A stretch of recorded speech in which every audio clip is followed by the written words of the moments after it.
What's up, everybody? JJ here with Thrivistry, and today we're going to talk about 3 things that every CrossFit class should have to improve experience.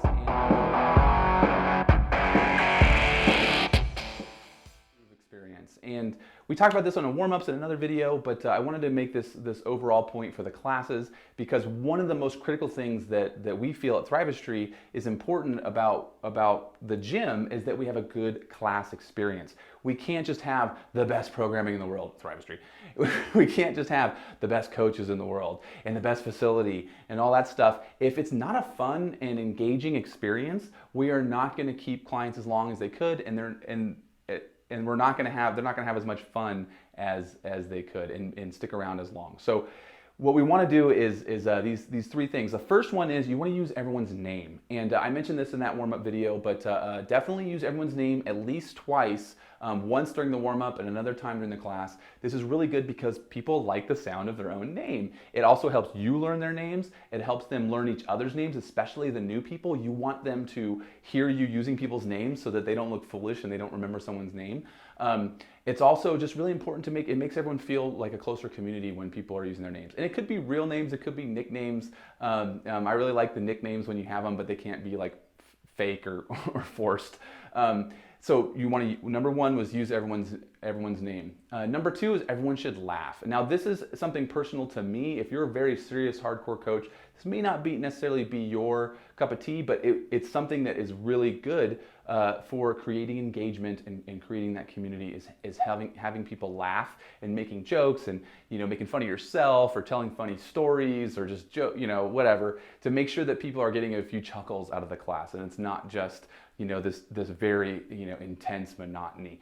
Now the third thing is you want to make sure that every single person gets a very specific coaching tip. And so this is something that I remember developing 14 years ago, was when I had a visitor come from another gym. I was always trying to impress them. So I really wanted to make sure that they got a good experience. And I would give them a special detail about that squat or that movement or about approaching the workout or about their nutrition or something. I would give them very poignant, specific information for them that would help them on their journey. And I realized that I should be doing that for everybody in the class, every class. Now, of course, I'm going around coaching and doing that anyway, but I made it a point to do it with every single person. And what was really good about that is people still come to me today, 10 years, 12 years later, and talk about the information that I gave them and how it helped them and how it made a big difference. And so we want to make sure that every class, whether that's a class of 3 people or 15, maybe even 20 people, that you go around and you give someone a quick pointer on their double unders, or you give them a quick pointer on that kettlebell swing or that pull up, so they learn something every single day. So the 3 things were you need to use everyone's name, you need to make them laugh, or at least have something very engaging if laughter isn't your thing. And the third thing is a very custom, individualized coaching point.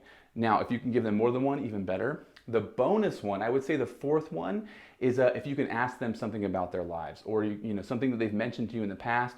Ask them how their job's going, or their wife, or their kids, or something that's going on outside of the gym. If you have a chance to talk to them and recognize that you know them and that you care about them, that's the bonus. That's really the magical one that you can tack on. That one can be hard to do when it's a larger class. So if you only have a class of 5 to 10 people, it's a little bit easier to pull off.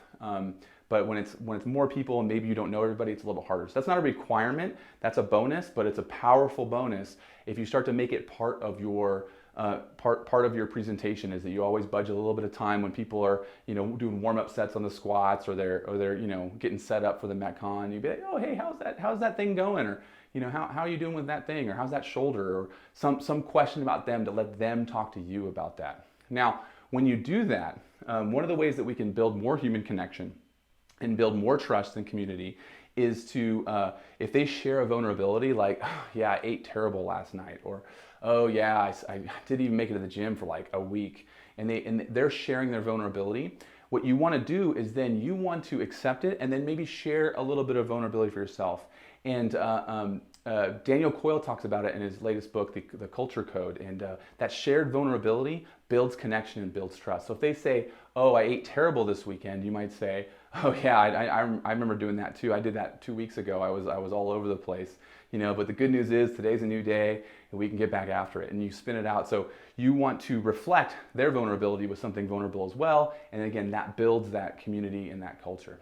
But that's it, guys. 3 things that you can that you need to do every single class, and a bonus one that is magical when you fit it in. That's it for today, guys. Thanks a lot, and I'll see you in the next video.